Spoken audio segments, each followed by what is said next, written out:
एक बार हिमालय की कंदराओं में एक महात्मा अपने शिष्यों को जीवन और मृत्यु का रहस्य समझा रहे थे। चारों ओर शांति थी, केवल गंगा की धारा की मधुर ध्वनि सुनाई दे रही थी।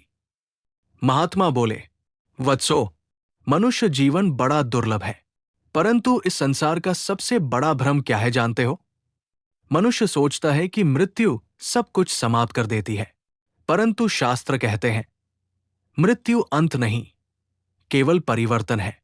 एक शिष्य ने प्रश्न किया, गुरुदेव, जब शरीर समाप्त हो जाता है तो फिर कौन रहता है? महात्मा मुस्कुराए, शरीर मिट्टी का है, पर आत्मा अमर है। जैसे दीपक का पात्र टूट जाए पर ज्योति बनी रहे, वैसे ही आत्मा शरीर छोड़ देती है। फिर महात्मा ने एक प्रसंग सुनाया, सेठ और संत की कथा। एक नगर में एक धनी सेठ रहता था। धन, वैभव, महल, नौकर, सब कुछ था, परंतु वो दान पुण्य से दूर रहता था। उसी नगर में एक साधु रहते थे, जो सदा सत्कर्म करते और लोगों को धर्म का मार्ग दिखाते।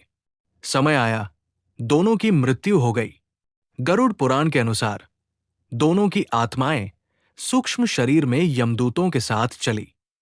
साधु की आत्मा के सामने दिव्य प्रकाश था, मार्ग सुगम था, देवदूत पुष्प वर्षा कर रहे थे, परंतु सेठ की आत्मा रो रही थी। मेरा धन कहाँ गया? मेरे लोग कहाँ गए? यमदूत बोले, तेरे साथ कुछ नहीं आया, केवल तेरे कर्म आए हैं। वैतरणी का भय। जब दोनों वैतरणी नदी पर पहुंचे, साधु के लिए नदी दुग्ध समान शांत हो गई। वो सहज पार कर गए। सेठ के लिए वही नदी रक्त और कीचड़ से भर गई। वो तड़पता रहा, काश मैंने दान किया होता, काश मैंने किसी भूखे को भोजन दिया होता। धर्मराज का न्याय। धर्मराज के दरबार में चित्रगुप्त ने लेखा खोला। साधु के पुण्य चमक रहे थे, उन्हें स्वर्गगति मिली। सेठ के कर्म अंधकार से भरे थे, उसे दुखद लोकों में भेजा गया। महात्मा ने शिष्यों से कहा, देखो वत्सो, धन, रूप, परिवार सब यही रह जाता है, केवल कर्म ही आत्मा के साथ चलते हैं।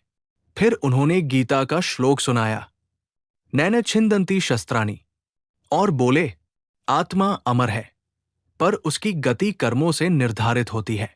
इसलिए जीवन को ऐसे जियो कि मृत्यु भय नहीं, उत्सव बन जाए। शिष्य हाथ जोड़कर बोले, गुरुदेव, अब समझ आया, जीवन का लक्ष्य भोग नहीं, योग और सत्कर्म है। महात्मा बोले, यही गरुड़ पुराण का सार है। जैसा कर्म वैसी गति, जैसा जीवन वैसा परलोक। अगर आपको वीडियो से धार्मिक ज्ञान मिला हो तो लाइक करें, अपनों के साथ शेयर करें। ऐसे ही पवित्र और आध्यात्मिक वीडियोस के लिए चैनल को सब्सक्राइब करें। कमेंट करके बताएं, आपका क्या विचार है? क्या कर्म ही सबसे बड़ा सत्य है? जय श्री कृष्ण।